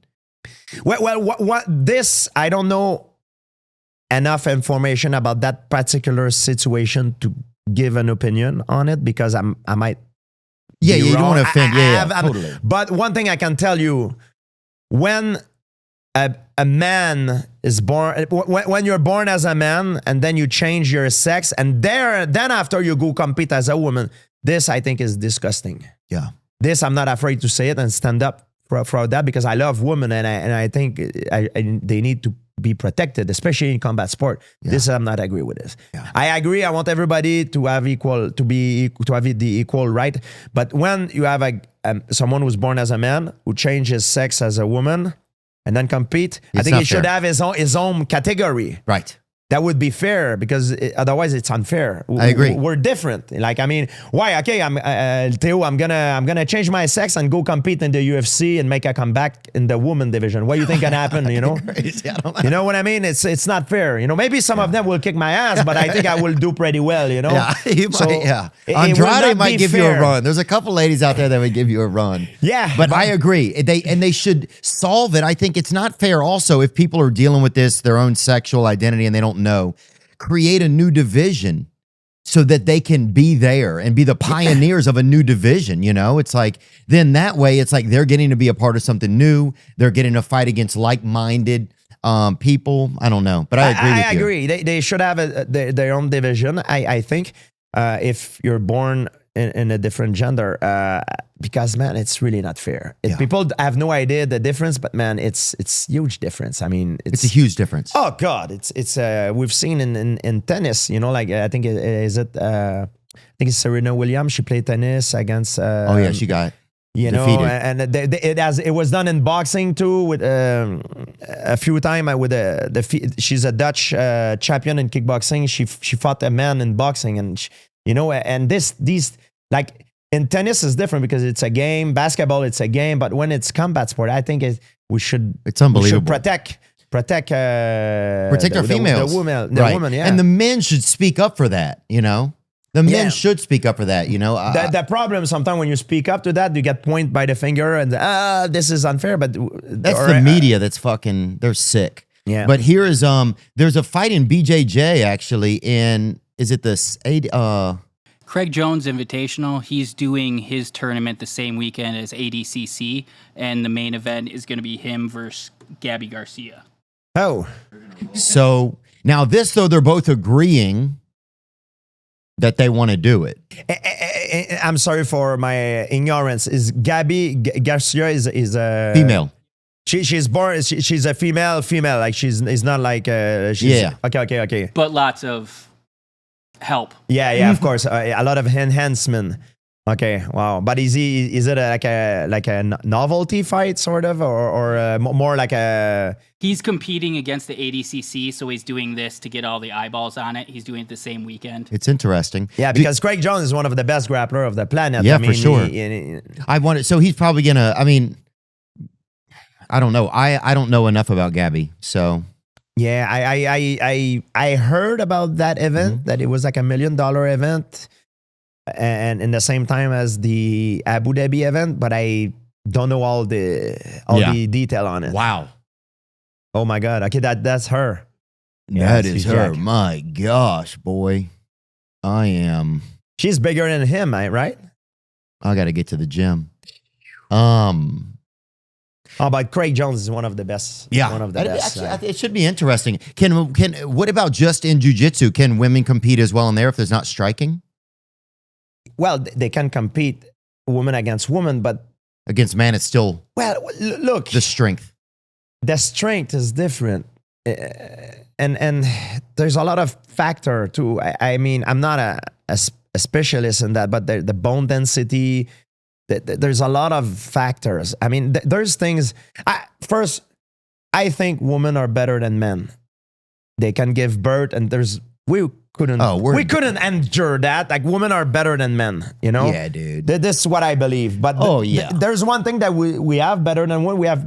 Normally, we're more physically stronger. Yeah. And we have certain advantage. And that's why there's different category. There's man and woman. And that's why, to make it fair. But in jiu-jitsu, the same thing. Of course, if you take a woman, for example, who has a lot of experience, make her fight a man who does not have any experience, the woman can kick his ass. 100%. But if you go to the elite level, it will be pretty unlikely. Yeah. Yeah. It'd be interesting though. Yeah. Now that kind of stuff I think is a little bit more, it's like we're both agreeing to do this thing, Rush, man, thanks so much, dude. Oh, thank you, man. So cool. Thank you for having me, man. It's really awesome and just really cool to be in the presence of somebody that's achieved such greatness in their life, that got in and got out. And do you have any other big goals in your life right now, do you feel like? Well, you feel pretty content? Or does a person that's a perfectionist I'm kind of a perfectionist too, I think. Do you ever get content, do you feel like? I'm never satisfied. Now I'm more of an entrepreneur now, and that's my goal. I'm very lucky I was able to transfer that hunger that I had in mixed martial art. I wanted to be the best, be the champion. Now I transfer it into a business, or into my person. I wanted to be a better person, and, I'm happy, like, if things go well for me, I have enough to live for the rest of my life. If I don't go crazy, and I'm, you know what I mean? I'm trying to be happy. I think the ultimate goal, right, for everyone is to be happy. Oh, for sure. There's different ways that you can use to attain that feeling. But it's to be happy, and I'm right now I'm very happy. I'm healthy. I'm happy, and are your parents pretty proud of you? Yeah, they're very happy. My parents, and in the beginning, they didn't want me to fight. They and I understand them. It's not something that you want. No. It's not a life that you wish for someone you love. Most kids, you tell them not to fight. Man, I'm gonna tell you something that happened to me all the time. There is parent that comes to me with their kids, and they're like, "Hey, George, this is the future world champion." And then I go, "Oh, hi. How old are you?" He's like, "Yeah, he's 12 years old." "Oh, yeah, you train martial arts?" He's like, "Yeah." It's good, but remember something: stay at school, man, and you need to be educated. That's your number one priority. And the problem that a lot of athletes, and not only in MMA. In everything. In Canada, we have a lot of that example in hockey, but it could be basketball, football. A lot of athletes, they put their eggs all in the same basket. Oh, yeah. So they all dream to be a professional athlete, but something happened. They get hit by a car. Boom! Or they get an injury, like they break their ACL or their knees, or something happened. Now their career is gone. They're never going to come back the same. And what happened if that incident happened when you're like in your late 20s? There's nothing that you can fall back into if you don't have school. Yeah. There's nothing. So it's an assurance. I quit school when I was fighting Matt Hughes, before my fight with Matt Hughes. So my parents forced me to stay at school, to stay educated. And it was one of the best things they did. Because you quit college then? Oh, I wanted to quit everything. But I was studying in kinesiology. Okay. But I didn't like what I was doing at the time. I didn't know. I was changing all the time. One time I tried to be a fireman. I had many jobs. One time I was working in nightclubs as a security. And I to pay my university fee, I was a garbage man for 7 months. Really? Yeah, I collect the garbage, man. That's what I did. Merci. And I did it. But I was always forced, my parents always forced me to stay educated. And when I tell the kids, I say, man, train, but I wish you the best, but the odds of success are very low. Yeah. And even you're so talented and you work really hard, that does not mean you're going to make it, because the chance of success are so low. Make sure you stay educated. And if something goes wrong and you cannot achieve it, at least you have something to fall back into. Yeah. And maybe you're going to change your mind. You know what I mean? You're not the same person at 15 that you will be at 20, and at 25, things changes. Yeah. I didn't know what I wanted to become when I was young. And I'm sure the same for you. Like, yeah. Like I wanted to be a cops at one point. Then I wanted to be a fireman. Then I'm like, I wanted to do a therapist, then a paleontologist. Then I'm like, I'm going to be a fighter. You know what I mean? But the fighter was always in my mind since the beginning, but I needed to have a backup plan. I didn't know what to do. I realized when I had my first title shot that it was an opportunity of a lifetime. And that's when I had a talk with my parent. I told my parent, I said, listen, I'm going to quit the next session because I'm going to train full time because I have a title shot. If that doesn't work, I can always go back next season to school, but the title shot might never come present. The chance for the title might not ever present itself again. So I'm going to take a chance and I'm going to go full out. And I went full out. I lost my first title shot, but I rebound immediately. And then I end up winning the title. And that's how everything started for me in the UFC. Did they come to your fights too, your folks? I'm sorry? Did they come to your fights? They came to my fight, my parent when it was local, but when my mom came to my fight when I fought for the title in Sacramento when I won the title. But my dad doesn't like to fly. He's afraid of airplane. It's crazy. He's afraid of airplanes. You're afraid of nothing, which is kind of ironic. Well, no. I'm afraid of a lot of things, but I'm willing to do it. That's the difference. Willing to commit. Thank you so much, Georges St-Pierre. I appreciate your time and just helping us learn more about fighting and more about the mentality of being a champion and the ups and downs of it.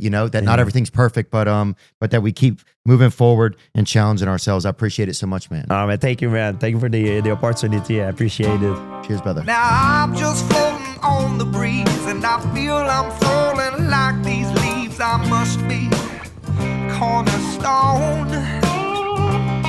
Oh,